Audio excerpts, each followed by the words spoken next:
என்ன பண்றது நடக்குது வெளிக்காது இந்த கையில ஏறிட்டு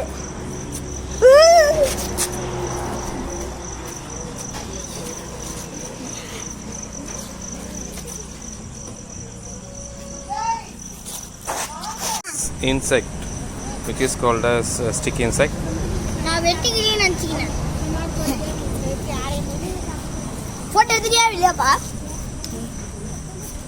நீ அப்புறமா மியூட் பண்ணிட்டு டைம் மாஸ்ல எடிட் பண்ணு.